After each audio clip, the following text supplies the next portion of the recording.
Hello 10th standard student. My name is Surendra Bhagat from take off coaching classes. आज का जो हमारा टॉपिक है वो है problem set of similarity chapter.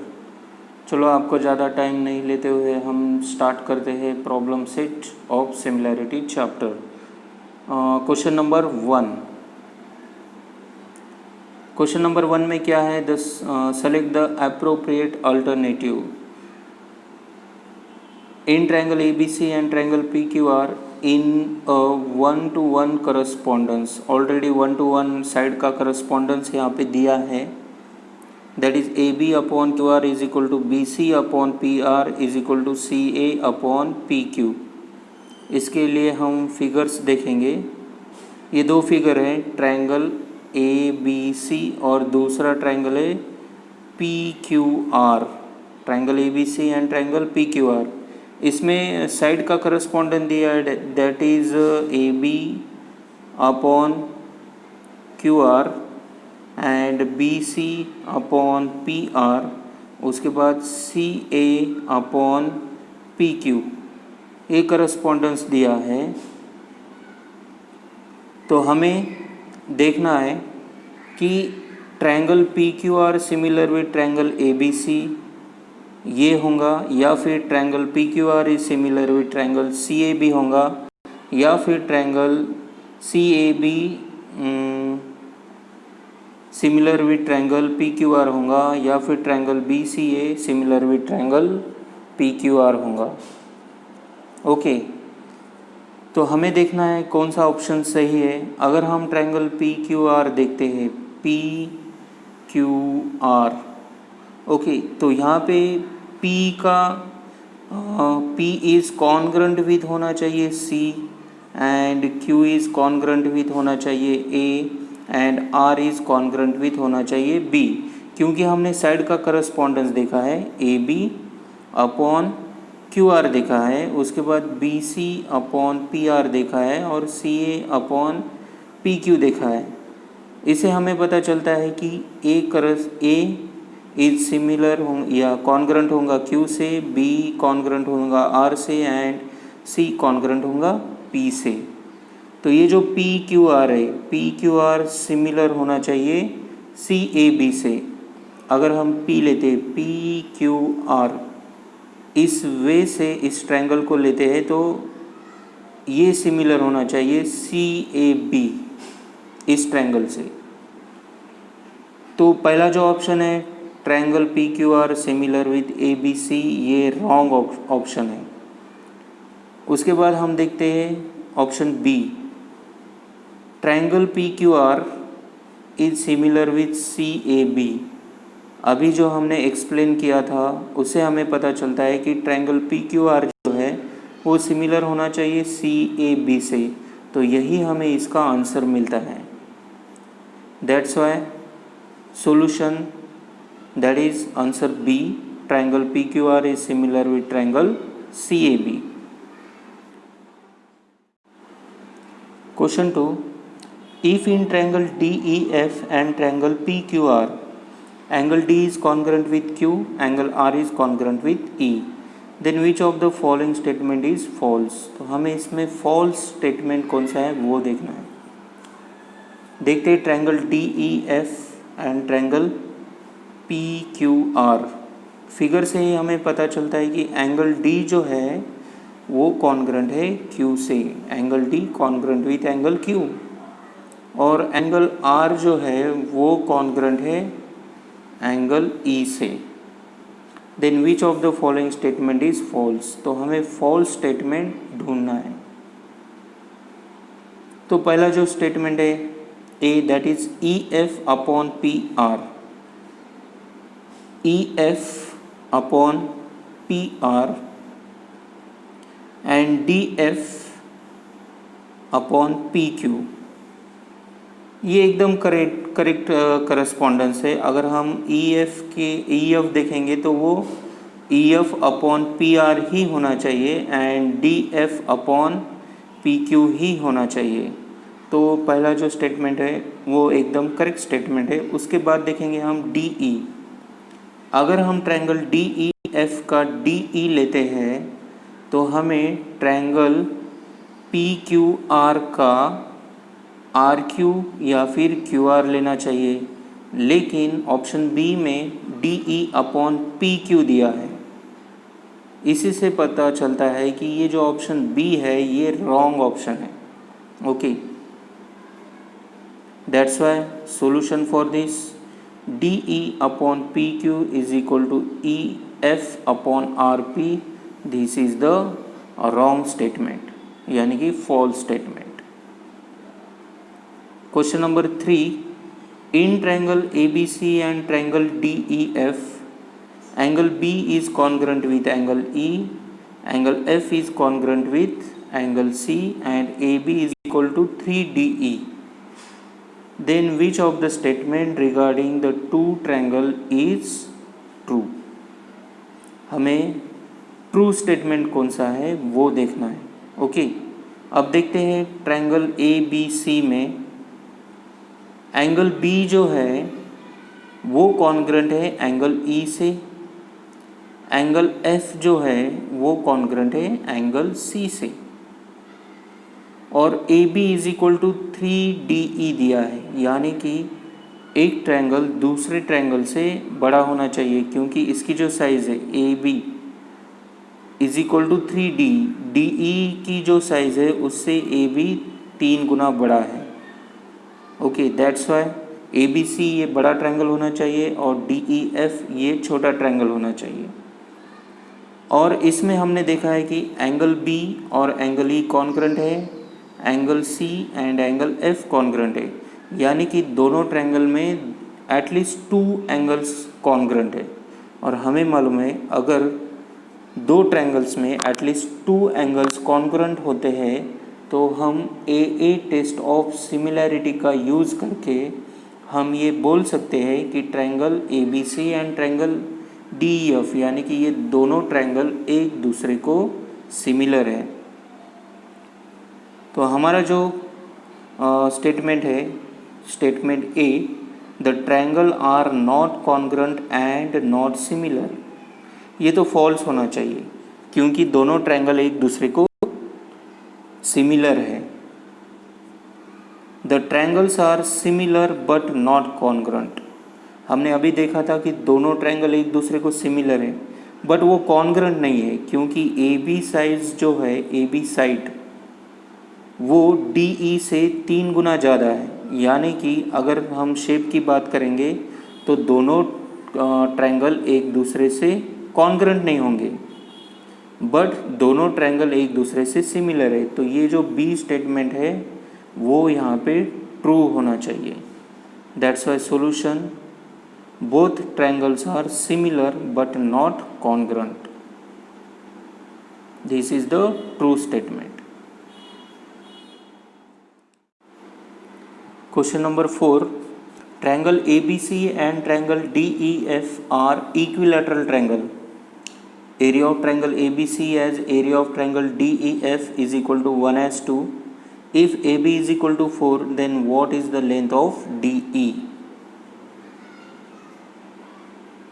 Triangle ABC and triangle DEF दोनों इक्विलैटरल ट्रायंगल है, और हमें मालूम है अगर दोनों इक्विलैटरल ट्रायंगल होंगे तो दोनों एक दूसरे को सिमिलर भी होंगे, क्योंकि equilateral triangles are always similar with each other.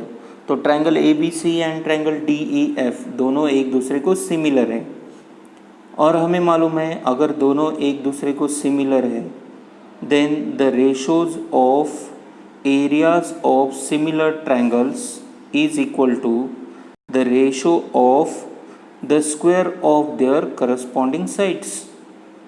तो ऑलरेडी यहाँ पे area of triangle ABC as area of triangle DEF दिया है, दैट इज 1/2। 1/2 यहाँ पे ऑलरेडी दिया है, और हमें साइड दी है दैट इज AB 4, और DE हमें निकालना है।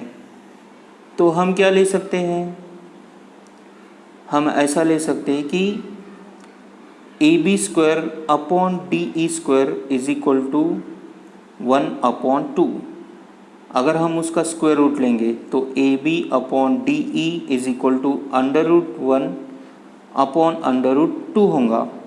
लेकिन हमें मालूम है A B is equal to 4 है, तो 4 upon D E is equal to √1, इसका मतलब √1 मीन्स 1 होता है, 1 अपॉन √2, √2 की वैल्यू तो 2 ही होंगी, तो 4 upon D E is equal to 1 upon √2 होगा। अगर हम इसका क्रॉस मल्टीप्लाई करेंगे तो 4 इंटू √2 होगा is equal to 1 into d e होगा। That's why d E is equal to होना चाहिए 4√2। बहुत ही सिंपल है, ओरली भी आप इसको सॉल्व कर सकते हैं। That's why solution D 4√2 is the answer for this question.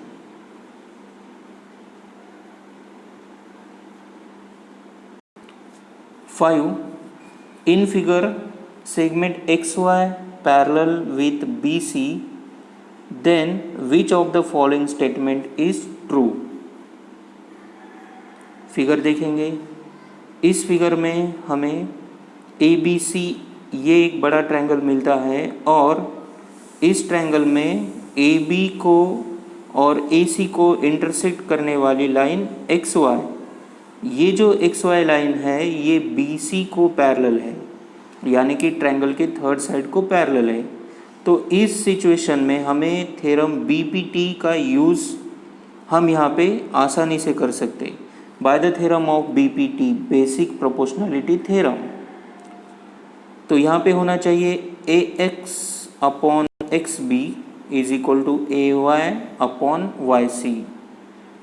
तो AX upon XB is equal to AY upon YC, ये इस इक्वेशन B में है। That's why B is the answer for our question. Solution B, AX upon XB is equal to AY upon AC।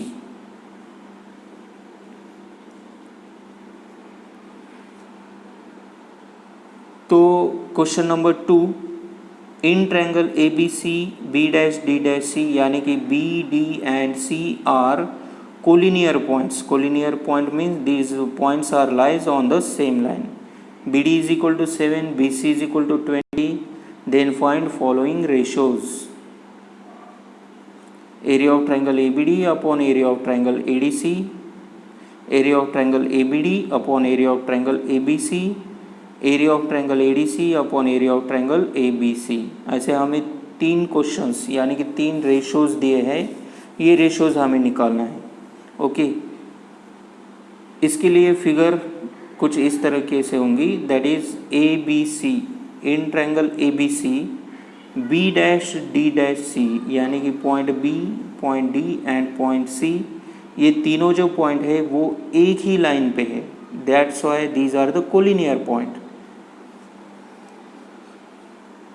और BD दिया है 7 and BC दिया है 20, और हमें यहाँ पे DC की ज़रूरत पड़ने वाली है, तो हम DC पहले ही निकाल के रखेंगे।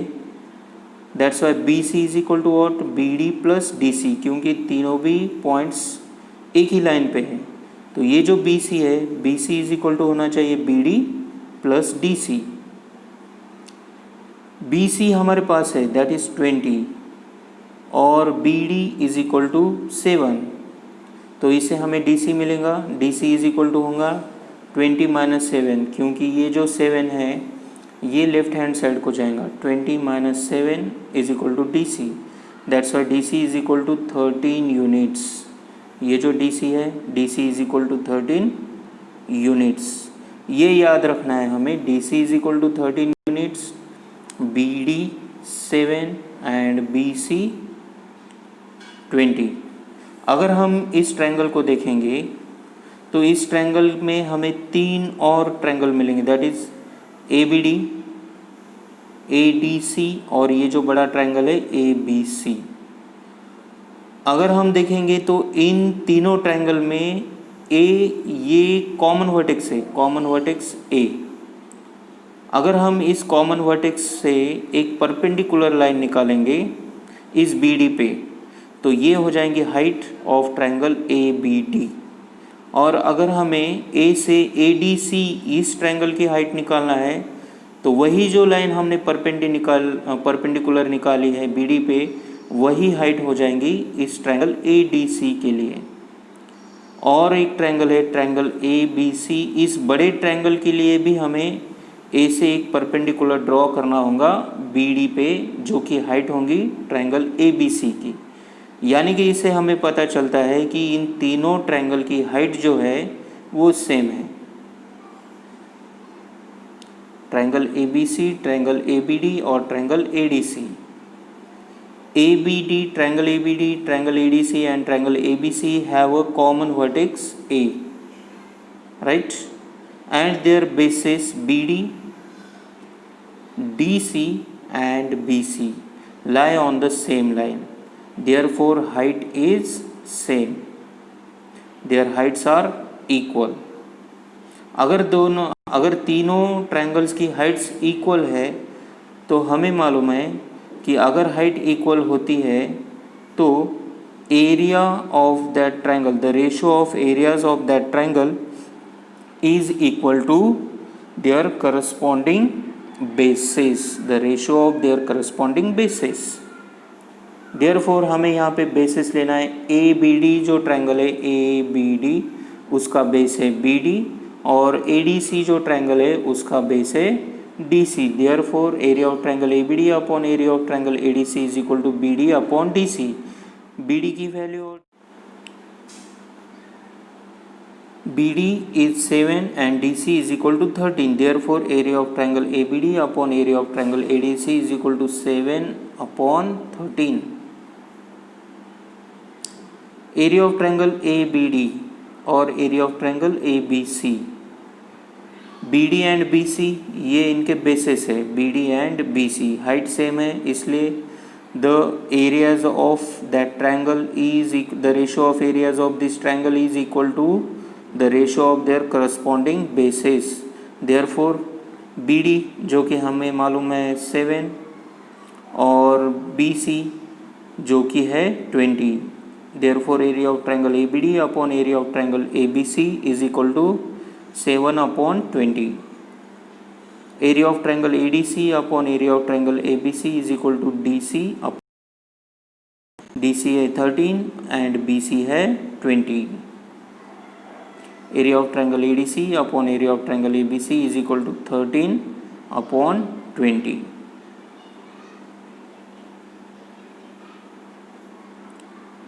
Next question, question number 3. Ratio of areas of two triangles with equal heights is 2:3. दोनों ट्रायंगल की हाइट इक्वल है। The ratio of areas of two triangle with equal height is 2:3 और उनके एरियाज का रेशियो दिया है that is 2:3। If base of the smaller triangle is 6 centimetre then what is the corresponding base of the bigger triangle. दो triangle है, एक स्मॉलर ट्रायंगल है और एक बिगर ट्रायंगल है, और उनके एरियाज का रेशियो हमें दिया है दैट इज 2:3। स्मॉलर ट्रायंगल की साइड, स्मॉलर ट्रायंगल का बेस जो है वो है 6 सेंटीमीटर, तो हमें बिगर ट्रायंगल जो है उसका बेस निकालना है। Solution, let the area and base of the smaller triangle be A1 and B1। A1 होगा area of the smaller triangle and B1 होगा base of the smaller triangle. Let the area and base of the bigger triangle be A2 and B2। A2 is the area of the bigger triangle and B2 is the area of the B2 is the base of the bigger triangle. Both triangles have equal heights. उन दोनों की Heights equal है। अगर दोनों की height equal है तो हमें मालूम है the ratio of areas of that triangle is equals to the ratio of their corresponding basis. Therefore A1 upon A2 is equal to 2/3। ये जो है A1 अपॉन A2 ये है रेशियो ऑफ देयर एरियाज जो कि हमें क्वेश्चन में दिया था 2:3, Therefore A1 upon A2 is equal to 2 as 3. Base of smaller triangle is 6 centimeter. B1 is equal to 6 centimeter. Therefore A1 upon A2, जैसे कि हमें मालूम है अगर दोनों की हाइट सेम है तो the ratio of their areas is equal to the ratio of their corresponding basis. That's why A1 upon A2 is equal to B1 upon B2 होना चाहिए. तो A1 अपॉन A2 हमारे पास है, that is 2 upon 3 and B1 upon B2. B1 है 6 and B2 हमें मालूम नहीं है, ये हमें फाइंड करना है. इसका हम क्रॉस मल्टीप्लिकेशन लेंगे. B2 is equal to 3 into 6 upon 2. 2 3s are 6, that's why 3 into 3 ये हो जाएगा 9 centimetre. B2 is equal to 9 centimeter. Therefore, the base of the bigger triangle is 9 centimeter. Next question, question number 4. In the figure, angle ABC is equal to angle DCB 90 degree. ये जो angle B है और angle C है, यानी कि angle ABC और दूसरा जो एंगल है DCB, ये दोनों 90 डिग्री के हैं. AB is equal to 6 and DC is equal to 8. Then find area of triangle ABC upon area of triangle DCB. दोनों ट्रायंगल के एरियाज का हमें रेशो निकालना है. Solution. Triangle ABC and triangle DCB have a common base BC. अगर हम triangle ABC देखेंगे और ट्रायंगल DCB देखेंगे तो दोनों ट्रायंगल जो है उनका बेस कॉमन है, वो है BC. और हमें मालूम है अगर दोनों ट्रायंगल का बेस सेम होता है then areas, the ratio of areas of that triangle is equal to the ratio of their corresponding heights. तो फिर AB is the height for triangle ABC and DC is the height of triangle DBC. Therefore, area of triangle ABC upon area of triangle DCB is equal to 6 upon 8, क्योंकि AB है 6 और DC है 8. इसको हम easily divide कर सकते हैं 2 से. 2 3s are 6 and 2 4s are 8. Therefore, area of triangle ABC upon area of triangle DCB is equal to 3 upon 4. ये होना चाहिए answer 3 upon 4.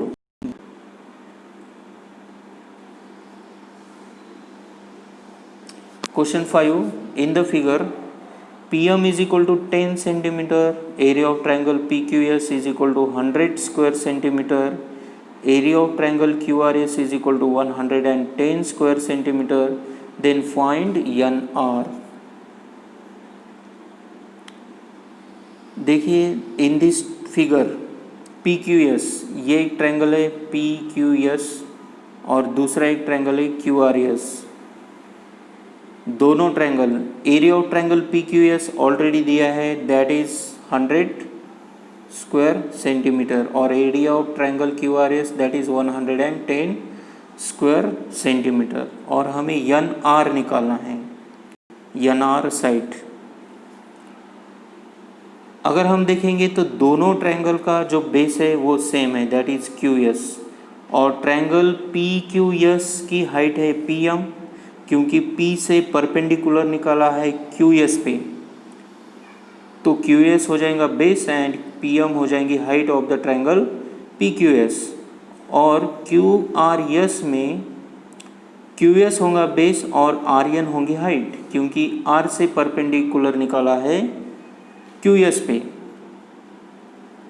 In triangle PQS and triangle QRS have common base QS, दोनों का base common है. Therefore, और हमें मालूम है अगर दोनों ट्रायंगल का बेस सेम है then the ratio of areas of that triangle is equal to the ratio of their corresponding heights. तो area of triangle PQS upon area of triangle QRS होगा PM upon RN. PM और इन दोनों की जो areas है वो दिया है, area of triangle P Q S 100 and area of triangle Q R S 110 and P M दिया है 10 सेंटीमीटर। तो हम ये वैल्यूज़ पुट करेंगे इस इक्वेशन में, 100/110 इज इक्वल टू 10/RN। इसका अगर हम क्रॉस मल्टीप्लिकेशन करते हैं तो RN इज इक्वल टू होगा 10 इंटू 110/100। तो 0 0 यहाँ पे हम आसानी से कट कर सकते हैं। Therefore RN is equal to 11 centimetre. NR हमें पूछा था फाइंड NR और RN दोनों भी सेम है, that's why NR is equal to 11 centimetre. Next question, question number 6, triangle MNT similar with triangle QRS। दोनों ट्रायंगल एक दूसरे को सिमिलर है।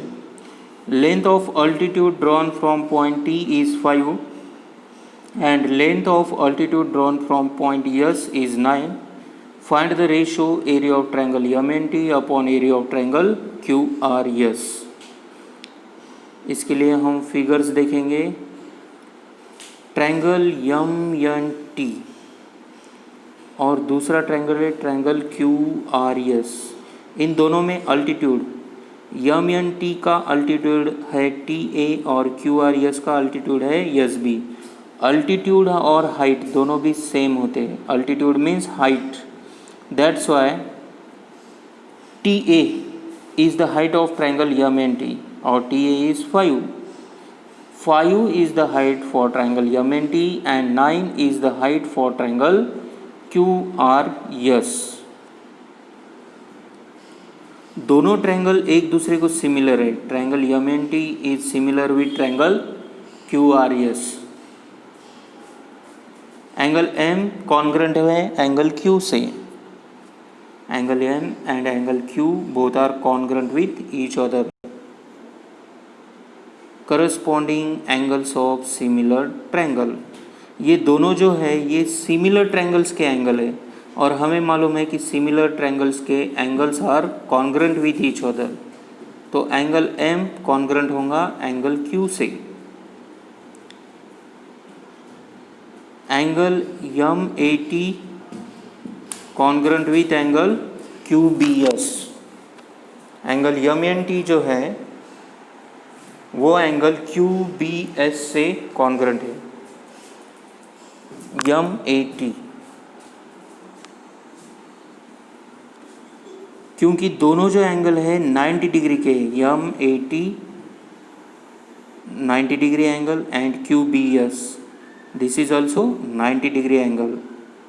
Therefore triangle MAT is similar with triangle QBS। दोनों ट्रायंगल एक दूसरे से सिमिलर है, that is MAT 90 degree angle और QBS दोनों 90 डिग्री एंगल है and both are similar with each other by the test of AA test of similarity. क्योंकि हमें मालूम है अगर किसी भी दो ट्रायंगल में at least two angles are congruent then both the triangles are similar with each other। AA test of similarity. अगर ये दोनों ट्रायंगल एक दूसरे से सिमिलर है then the ratio of their sides are also equal to each other। therefore TM upon SQ is equal to TA upon SB होना चाहिए। TM upon SQ is equal to TA upon SB होना चाहिए। TM अपॉन SQ is equal to TA upon SB। इसको नाम देंगे हम equation number 2। Corresponding sides of similar triangle. Similar triangle के corresponding sides, the ratio of their corresponding sides are equal. By the theorem of areas of similar triangle, हमें मालूम है अगर दो ट्रायंगल एक दूसरे से सिमिलर है then the ratio of areas of the triangle is equal to the ratio of the square of their corresponding sides. Therefore area of triangle T M N upon area of triangle S Q R is equal to हम ले सकते हैं T M square upon S Q square. लेकिन हमें मालूम है T M upon S Q is equal to है T A upon S B. इसका मतलब अगर हम T M square upon S Q square लेते हैं तो हमें T A square upon S B square भी हम ले सकते हैं। Therefore area of triangle T M N upon area of triangle S Q R is equal to हम लेंगे T A square upon S B square from 2, क्योंकि 2 में हमें दिया है T M upon S Q is equal to T A upon S B. Therefore area of triangle T M N upon area of triangle S Q R is equal to 5 square upon 9 square, क्योंकि T A है 5 and yes B है 9, तो ये is equal to हो जाएगा 25 upon 81। Therefore area of triangle T M N upon area of triangle S Q R is equal to 25 upon 81।